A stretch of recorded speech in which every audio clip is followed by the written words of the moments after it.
아멘. 할렐루야. 우리가 지난 시간 바울이 예수 그리스도를 만난 후에 자기 자신의 모든 것을 해와 배설물로 여기면서 하나님 앞에 나아갔던 그런 모습을 우리가 나누었습니다. 그러면서 이 바울의 모습을 통해서 절대적인 가치를 발견한 사람의 모습이 바로 이러한 모습입니다 라는 것을 함께 나누었어요. 여러분, 절대적인 가치를 발견하면 어떻게 된다고요? 이 절대적인 가치를 지키기 위해서 다른 것들을 다 내려놓을 수 있는 사람이 되어진다라는 것이었어요. 이 고백을 사도 바울은 내 가진 모든 것들을 해와 배설물로 여긴다라고 표현하면서 우리에게 그러한 삶을 살 수 있도록 도전했다라는 것입니다.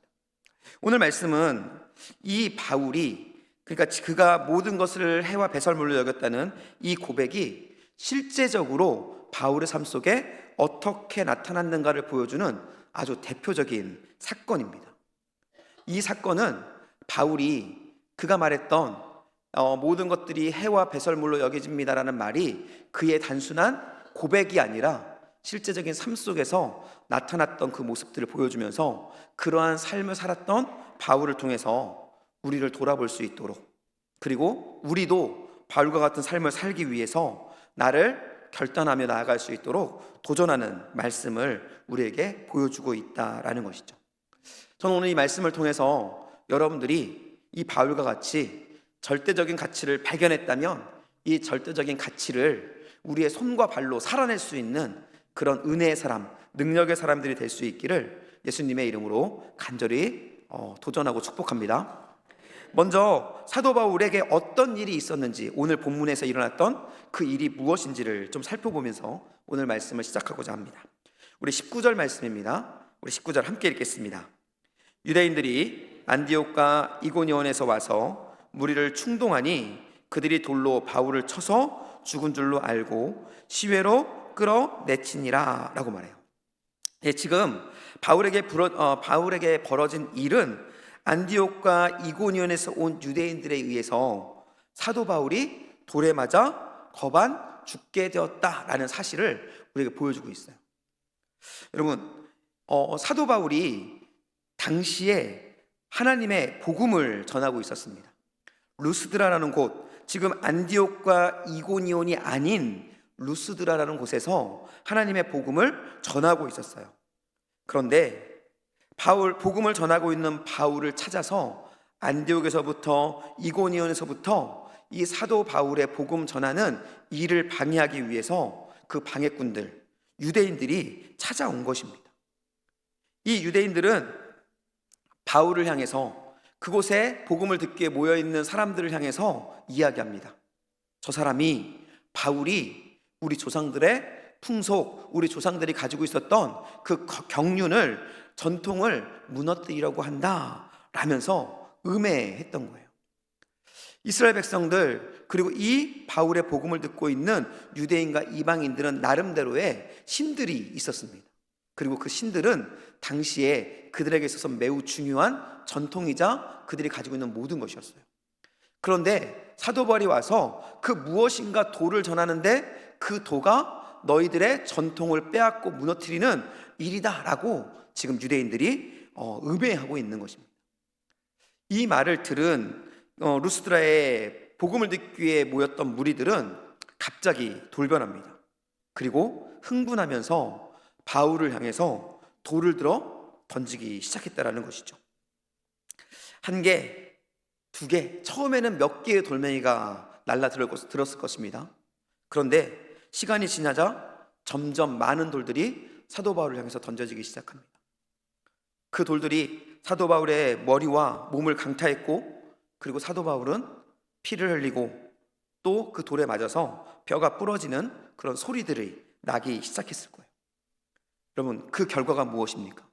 오늘 본문은 결국 사도 바울이 죽었다라고 이야기를 합니다. 사도 바울은 쓰러졌고 사람들이 봤을 때 그는 죽었다라고 표현할 만큼 사도 바울은 죽은 자의 모습으로 변해버렸다라는 것이죠. 그리고 시차가 되어진 사도 바울을 그 성의 사람들은 성에서 들어 성 밖으로 이끌어냅니다. 그리고 그곳에 성 밖으로 던져버렸죠. 여러분, 성 밖으로 던졌다는 것은 들깨나 독수리의 먹이가 되라는 뜻이고요. 그것은 일종의 비난과 조롱과 그리고 저주를 선포하는 것 같습니다. 사도 바울을 향해서 쟤는 그런 얘야, 우리와 함께 할 수 없는 사람이야 라고 루스드라에 모여있던 사람들이 저주하며 사도 바울을 버렸다라는 것이죠. 사도 바울은 다른 것 때문에 죽은 게 아니에요. 복음을 전하다 죽게 된 것이죠. 그런데 그런 상황 속에서 놀라운 일이 벌어집니다. 여러분, 그 일이 무엇일까요? 우리 20절 말씀입니다. 함께 읽겠습니다.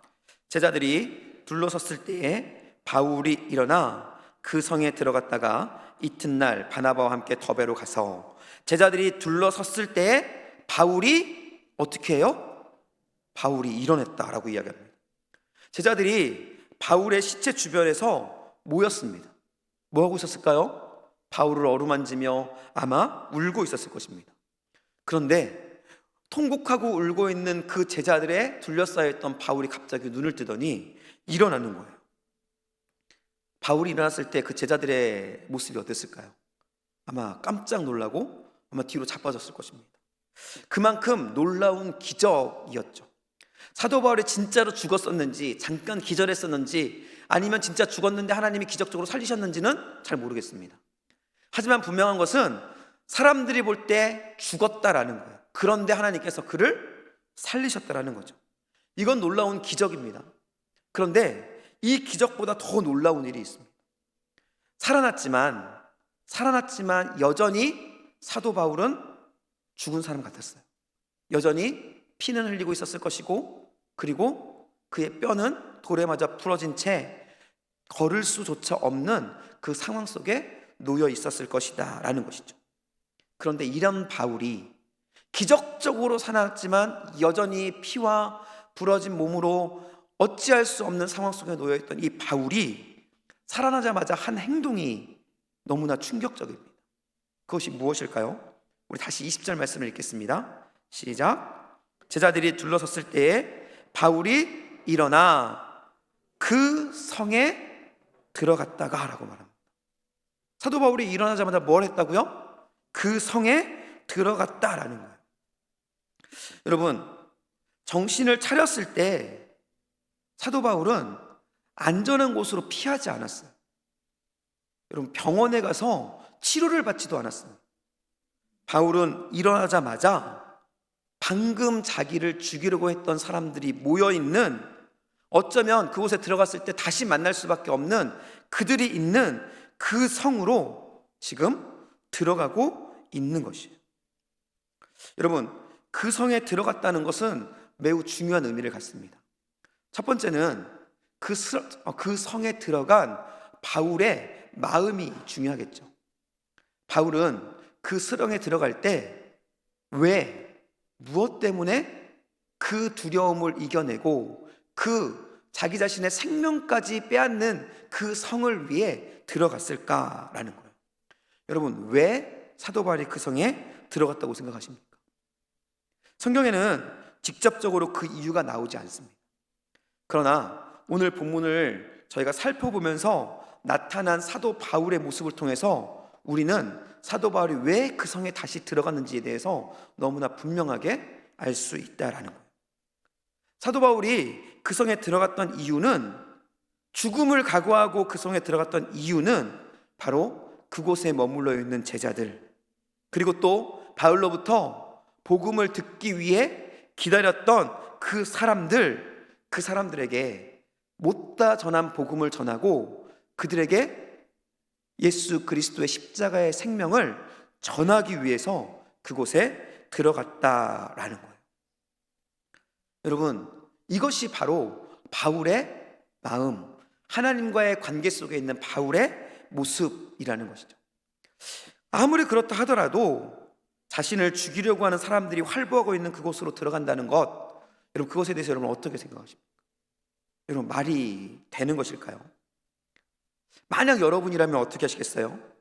만약 여러분들을 죽이려고 하는 그 사람들이 여러분을 거반 죽였다가 여러분을 내어 쫓았는데 여러분 다시 그 성으로 돌아가실 수 있는 그 용기가 여러분에게 있으십니까? 사실 우리는 조금만 나를 불편하게 하는 사람, 조금만 여러분들을 불편하게 하는 사람을 다시 마주하는 것도 좀 어렵지 않으신가요? 여러분, 전도하다가 어떤 문을 두드렸는데 그 주인이 나와서 소금을 뿌렸어요. 그럼 여러분 다시 그 집에 가고 싶으실까요? 아마 그곳에 갈 수 있는 용기가 있는 사람은 많지 않을 것입니다. 그런데 사도 바울은 지금 그 정도가 아니에요. 본인을 죽이려 했던 곳입니다. 아니요, 죽였던 곳이죠. 그런데 그곳에 다시 사도 바울은 복음을 전하기 위해서, 복음을 전하다 죽었던 그곳으로 다시 복음을 전하기 위해서 자신을 죽이려고 하는 사람들이 머물러 있는 그 성으로 들어갔다라는 거예요.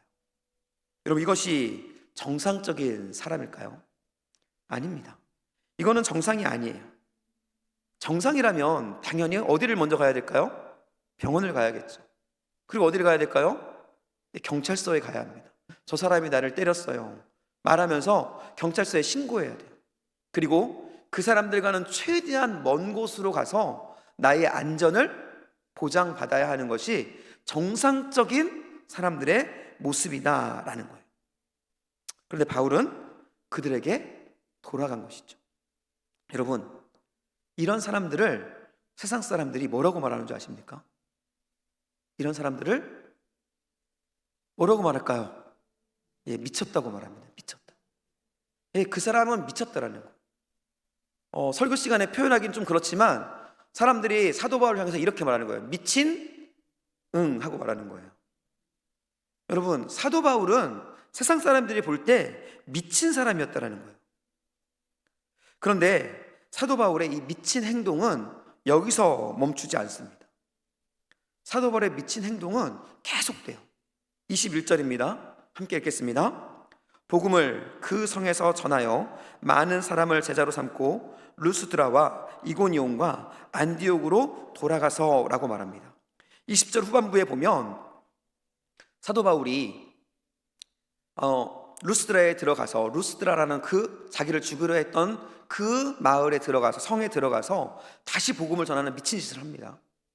그런데 그곳에서 나와 더베라는 곳으로 가요. 그런데 감사하게도 더베에서는 복음을 전했을 때 많은 제자들이 생겼어요.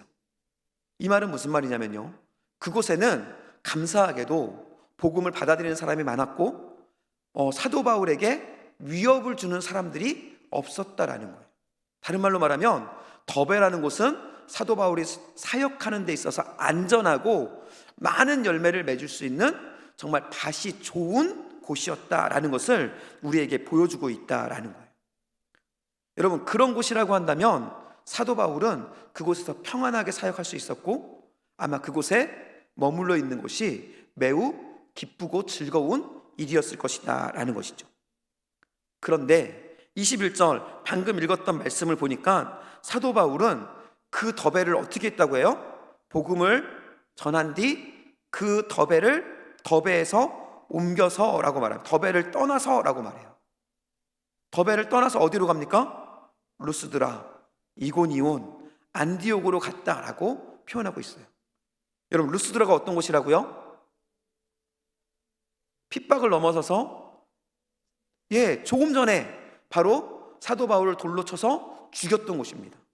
이고니온과 안디옥이 어떤 곳일까요? 이고니온과 안디옥으로부터 사도 바울을 음해하고 죽이기 위해서 유대인들이 찾아왔다고 한다면 이고니온과 안디옥 역시 사도 바울에 대해서 결코 호의적인 동네가 아니라는 거예요. 이 말은 그곳에서도 사도 바울은 고난을 당했고 그곳에서도 사도 바울은 핍박을 당했다라는 것이죠. 그런데 지금 사도 바울은 죽었다 살아났음에도 불구하고 다시 평안하고 안전했던 그곳을 떠나, 더베를 떠나 죽을 수도 있는 루스드라, 그리고 그를 핍박하고 있는 이고니온과 안디옥으로 다시 내려갔다라고 이야기하고 있다라는 거예요. 여러분, 미친 거죠. 왜 죽음을 향해 계속 걸어갑니까? 그런데 사도 바울이 이렇게 죽음을 기다리고 있는 그곳으로 미친 사람처럼 달려갔던 이유를 우리는 22절에서 찾을 수 있다는 것이죠. 22절, 왜 사도 바울은 그곳으로 가게 되었을까요? 함께 읽을까요? 22절입니다. 제자들의 마음을 굳게 하여 이 믿음에 머물러 있으라 권하고, 또 우리가 하나님의 나라에 들어가려면 많은 환난을 겪어야 할 것이라 하고 라고 말합니다. 바울이 목숨을 걸고 위험한 도시로 들어간 이유는 바로 그곳에 머물러 있는 복음을 듣고 구원받은 그 영혼들을 굳게 세우기 위해서라는 거예요. 여러분, 본인도 핍박받았지만 본인이 핍박받았던 그곳에 있는 그 그리스도인, 예수님을 구주로 인정하고 받아들인 그들도 또한 고난을 받을 수밖에 없는 환경이었다라는 것이죠. 사도 바울은 그들을 그냥 둘 수가 없었다라는 거예요. 그래서 본인의 목숨을 걸고 그 위험한 도시로 다시 돌아가서 사도 바울은 흔들릴 수 있는, 그리스도의 복음을 떠날 수 있는 그들에게 찾아가서 그들의 마음을 굳게 하고 그들의 믿음을 굳게 하고 그들이 믿음 안에 머물러 있도록 그들을 격려하고, 그리고 그들로 하여금 어려움과 환난 속에서도 주님과 동행할 것을 권면하기 위해서 사도 바울은 그곳으로 다시, 죽음으로 다시 돌아갔다라는 것이죠. 사도 바울에게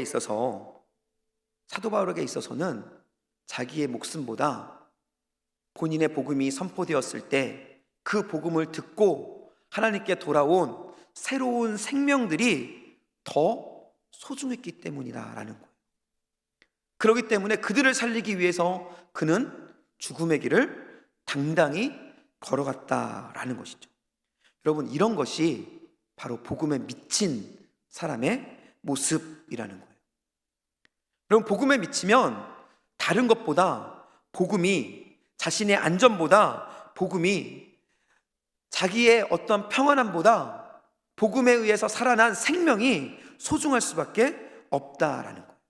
그러기에 그는 생명을 비롯해서 본인이 가지고 있는 모든 것들을 감수하면서, 모든 것들을 해와 배설물로 여기는 그 일을 감수하면서라도 영혼을 살리기 위해 그곳으로 나아가는 모습을 우리에게 보여주고 있다라는 것입니다. 저는 저와 여러분들이 이런 사도 바울의 모습을 닮아갈 수 있기를 예수님의 이름으로 간절히 축복합니다. 여러분, 정말로 예수님께 미쳐 보셨습니까? 정말로 예수님께 미치면 예수님이 나의 전부가 되어집니다. 종종 우리는 우선순위를 이야기할 때가 있습니다. 1순위, 2순위, 3순위. 예, 그것도 매우 중요하죠. 예수님께서 우리의 1순위가 되는 것은 너무나 중요합니다. 그런데 우리가 1순위를 놓치면 2순위가 1순위가 되어버리잖아요. 그것은 다른 것이 나의 1순위가 될 수 있는 여지가 남아있다는 거예요. 사도 바울은 그런 사람이 아니었어요. 사도 바울은 예수 그리스도의 복음에 미친 자로서 바로 예수 그리스도가 그의 전부였던 사람이었고, 바로 이렇게 예수 그리스도의 복음을 전부로 받아들인 그 사람들은 미쳤다, 복음에 미친 사람이다라고 이야기하고 있다라는 것입니다. 여러분, 예수 그리스도에 미칠 수 있기를 예수님의 이름으로 간절히 축복합니다. 여러분, 예수님께 미치면, 정말로 예수님께 미치면 다른 것이 보이지 않아요. 그러면 우리는 예수님께서 원하시고 기뻐하시는 삶을 살아갈 수 있는 사람이 될 수 있겠죠. 그렇다고 제가 예수님께 완전히 미쳤느냐? 자신 있게 저도 답할 수는 없습니다. 최근에 여러 가지 사건들로 인해서 하나님을 원망했던 나의 모습들이 오늘 설교를 준비하면서 정말 많이 떠오르더라고요. 하나님께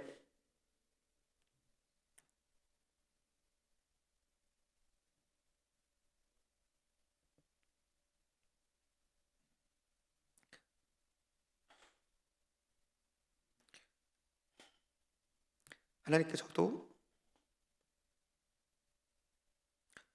회개하는 시간이었습니다. 저는 여러분들도 주님께 미치지 못했던 그 순간들을 기억하며 회개하고 다시 한번 주님께 미치기로 결단하는 그러한 용기가 있기를 예수님의 이름으로 간절히 축복합니다. 여러분, 사도 바울은 예수님께 미쳐서 단순하게 전진만 했던 것은 아닙니다. 그 마을에 들어갔을 때 그들을 살리기 위해서 단순하게 복음을 전한 것 이상의 일을 하기 시작합니다. 이것이 우리에게 필요한 것입니다. 교회가 해야 하는 일이죠.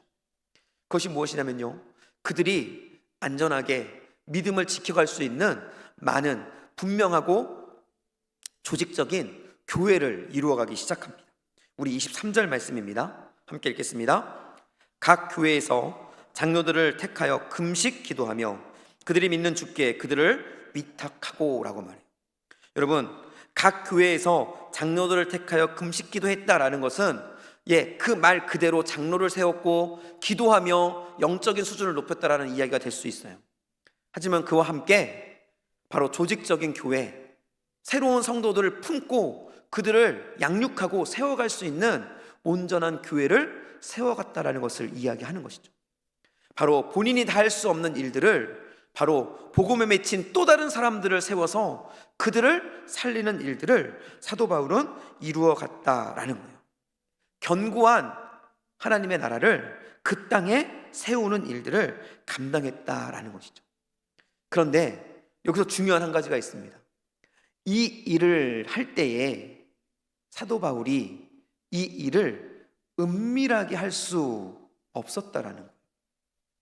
공개적으로 많은 사람들이 알아볼 수 있도록 알아볼 수밖에 없는 환경 속에서 사도 바울은 교회를 세워가야 했다라는 것이죠.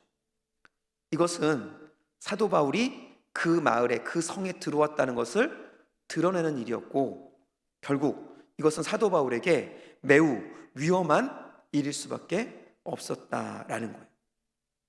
왜냐하면 사도 바울을 죽이려고 했던 사람들이 사도 바울이 다시 그곳에 들어왔다는 소식을 들으면 어떻게 반응했을까요? 저놈이 또 나타났네. 와, 이제는 교회를 세우네. 저것들이 나를 무시하네 라고 말하면서 아마 분노하며 다시 사도 바울을 죽이려고 시도할 수 있는 많은 가능성이 있었다라는 것이죠. 그런데 놀라운 것은 사도 바울은 이러한 위험을 개의치 않았습니다.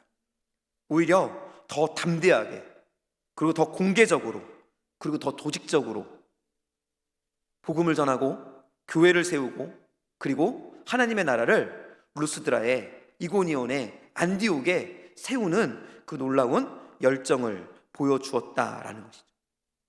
사도 바울은 하나님의 나라를 세우는 데 있어서 본인의 목숨을 결코 중하게 여기지 않았다라는 거예요. 이유가 뭘까요? 사도 바울이 복음에 미친 사람이었기 때문이다라는 것이죠. 그리스도를 얻기 위해 모든 것을 해와 배설물로 여깁니다 라는 이 사도 바울의 고백은 단순한 고백이 아니었어요. 그는 실제적으로 복음을 통해 얻은 영혼들을, 그리고 교회를 지키기 위해서 본인이 고백했던 그 고백을 그의 삶 속에 실제적으로 보여주었던 사람이었다라는 것이죠. 바울에게는 오직 복음이, 오직 예수 그리스도가 전부였고, 그로 인해서 그는 예수님께 복음에 미친 모습들을 지속적으로 보여줄 수 있었다라는 것이죠. 놀라운 것은요, 이렇게 복음에 미쳤던 사도 바울을 통해서 하나님께서는 놀라운 역사를 이루어 가셨다라는 거예요. 우리 24절로 25절의 말씀입니다. 함께 읽겠습니다. 피시디아 가운데로 지나서 밤빌리아에 이르러 말씀을 버가에서 전하고 아탈리아로 내려가서 라고 말합니다. 복음에 미친 바울의 복음 전파는 계속해서 새로운 지역들을 정복하기 시작합니다. 그리고 그곳에 어떠한 환경이었는지 알 수 없었던 그곳, 아무런 복음의 씨앗이 없었던 그곳에 그 사도 바울의 미친 열정이 들어가자 그곳에 복음의 씨앗이 뿌려졌고, 그리고 놀랍게도 지중해 전역이 복음화되는 놀라운 역사를 이루어 갔다라는 것이죠. 이처럼 복음을 위해 미치도록 전력 투구한 사도 바울이 어떤 결과를 맞이했을까? 이 사도 바울의 삶을 통해서 하나님께서 놀라운 결과를 우리에게 보여준다는 것이죠. 우리 27절 말씀에 그가 이루었던 그 미친 복음 전파의 행진의 결과를 우리에게 보여줍니다. 27절 함께 읽겠습니다. 그들이 이르러 교회를 모아 하나님이 함께 행하신 모든 일과 이방인들에게 믿음의 문을 여신 것을 보고하고 라고 말합니다. 이 27절 말씀은 바울과 바나바가 그들을 파송했던 안디옥 교회로 돌아간 이후에 하나님께서 행하셨던 그 믿음의 여정, 선교의 여정에 대해서 바로 안디옥 교회에게 보고했던 내용입니다. 이 보고한 내용을 간단하게 요약하면 이래요. 그들이 복음을 전하는 여정 속에 하나님께서는 놀랍게 일하셨다라는 거예요. 그리고 그와 함께 하나님이 일하시는 그 놀라운 능력 속에서 이방인에게 믿음의 문이 열렸고, 그리고 그로 인해서 많은 곳에 교회가 세워졌고 하나님의 나라가 세워졌습니다 라는 놀라운 복음 전파의 기적을 지금 그 안디옥 교회, 그들을 선교사로 파송했던 안디옥 교회에게 보고하고 있었다라는 거예요. 여러분, 복음 전파, 하나님의 나라가 세워지는 그 일은 아무를 통해서 일어나는 것이 아닙니다. 사도 바울과 같이 복음에 미친 그 사람, 여러분의 삶의 현장이 변하기 위해서는 복음에 미친 여러분이 일어날 때 그곳이 변화될 수 있는 거예요. 내가 복음에 미치지 않고 내가 그냥 믿음 생활하면 그곳은 하나님의 나라로 변화될 수 없습니다. 사도 바울이 갔을 때 그곳이 복음의 땅으로 변할 수 있었던 이유는 바로 사도 바울이 복음으로 미쳤던 사람이기 때문이라는 것이죠. 가정이라는 것은 역사적인 사실 속에 존재하지 않는 것이지만 우리가 잠깐 가정을 해본다면 이렇습니다. 만약 사도 바울이 복음에 미치지 않았다면 어떻게 되었을까요? 만약 사도 바울이 복음에 미치지 않아서 루스드라에서 돌에 맞은 후에 다시 깨어났지만 루스드라로 돌아가지 않았다면 어떻게 됐을까요? 만약 사도 바울이 그 어려웠던, 고통받고 있었던 그 교회와 새로운 성도들을 버려두고 그냥 안전한 곳으로 도망쳤다면 어떻게 됐을까요? 만약 사도 바울이 그랬다면 그곳에 있었던 연약한 제자들, 그곳에 있었던 새 생명을 얻었던 사람들은 어떻게 되었을까요? 여러분, 어떻게 되었을 거라고 생각하십니까?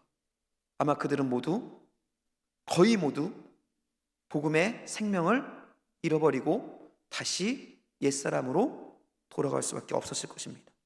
이제 막 세워진 교회들은 무너지고 그곳에 하나님이 아닌 그들이 원래 섬겼던 이방의 신들이 다시 만연하게 퍼져갈 수밖에 없었다라는 것이죠. 결과적으로 복음은 거기에서 멈췄을 것이고 이방인들의 구원의 역사는 일어나지 않았을 것입니다. 그리고 이는 오늘날 우리가 이곳에서 예배드리는 일 또한 매우 어려운 일이 될 수밖에 없었겠죠. 한 사람의 미친 순종과 헌신이 바로 이 모든 일들을 깨트리고 지금 이 자리에까지 우리가 함께 예배할 수 있는 놀라운 능력, 놀라운 축복의 열매, 그 열매를 맺을 수 있도록 하셨다라는 것이죠.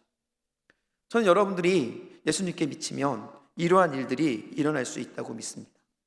여러분들이 예수님께 미치면 여러분들의 작은 도전이 결국에는 놀라운 역사를 이루는, 하나님께서 여러분의 그 일들을 통해서 놀라운 역사를 이루는 그 열매들을 맺을 수 있다고 저는 확실히 믿는다라는 것이죠. 저는 여러분들도 이러한 일들 가운데 도전하며 나갈 수 있기를 예수님의 이름으로 간절히 축복합니다. 그렇다면 이제 우리는 어떻게 살아야 할까요? 먼저는 사도들과 같이 절대적인 가치, 바로 예수 그리스도를 분명하게 우리 마음에 모셔야 할 것입니다. 여러분, 그것이 되지 않으면 나머지 거는 아무런 의미가 없습니다. 그것이 우리의 반석이자 우리 안에 지어지는 그 위에 지어지는 건물이 될 수밖에 없는 것이죠. 여러분, 먼저 한번 가슴에 손을 얹고 한번 생각해 보시고 고백해 보시길 축복합니다. 예수 그리스도가 나의 절대 가치입니까? 예수님이 나의 전부입니까? 여러분 스스로 한번 질문해 보십시오. 저는 이 질문 가운데 여러분들이 아멘으로 확실하게 답할 수 있는 그러한 은혜가 있기를 간절히 소원합니다. 이제 여러분들이 절대 가치 예수 그리스도를 여러분에게 받아들였다고 한다면 이제 우리가 어떻게 살아가야 될까요? 이 절대 가치인 예수님을 위해서 복음을 전하고, 그리고 하나님의 나라를 세우기 위해, 하나님의 나라를 전하기 위해, 하나님의 나라를 살기 위해 이제는 절대적인 가치인 예수 그리스도와 동행하며 그분을 전하는 것에 우리는 전력 투구해야 한다라는 것이죠. 이러한 일이 있을 때 때로는 우리 안에 어려움이 있을 수 있죠. 당연한 것이겠죠. 사도 바울도 동일하게 그러한 일들을 겪었습니다. 때로는 친구들이 미쳤다고 이야기할 수도 있습니다. 때로는 여러분의 미친 그 모습으로 인해서 여러분 직장에서 너무나 소중한 승진에서 누락될 수도 있겠죠. 때로는 이 일들 때문에 여러분이 반드시 얻어야 하는 이익을 포기해야 될 수도 있을 것입니다. 때로는 친척들과 친구들과 만남을 포기하고 또는 그 관계가 서운해질 수도 있을 거예요. 하지만 그것들을 뛰어넘어서 여러분들이 영혼을 위해 기도하고 그들을 섬기는 것을 멈추지 말아야 합니다. 예수 그리스도가 여러분의 절대 가치라고 한다면 우리는 그것들을 뛰어넘어서 바로 예수 그리스도를 위해 모든 것들을 하는 그 사람들로 세워져 가야 하는 것이죠. 그것이 바로 예수님께 미친 사람들의 모습이다라는 거예요. 여러분, 오늘 말씀의 제목이 뭔지 아시나요? 네, 미치면 미친다입니다. 여기서 미치면은 앞에는 지금까지 제가 계속 설명드렸던 거예요. 진짜 미치는 겁니다. 그럼 미치면 미친다의 미친다는 뭘까요? 도달한다, 다다른다, 성취한다, 이룬다 라는 말이겠죠. 여러분, 미치면 미친다, 이것은 단순한 구호가 아니에요. 이거는 그리스도를 향한 우리의 삶의 자세입니다. 우리가 사도 바울처럼 예수님의 복음을 위해서 미치도록 헌신하고 전진하면 우리를 통해 하나님의 나라는 이 땅 가운데 이루어지고, 그리고 그 하나님의 나라는 많은 사람들의 하나님의 나라로 세워질 수 있을 것이다 라는 것이죠.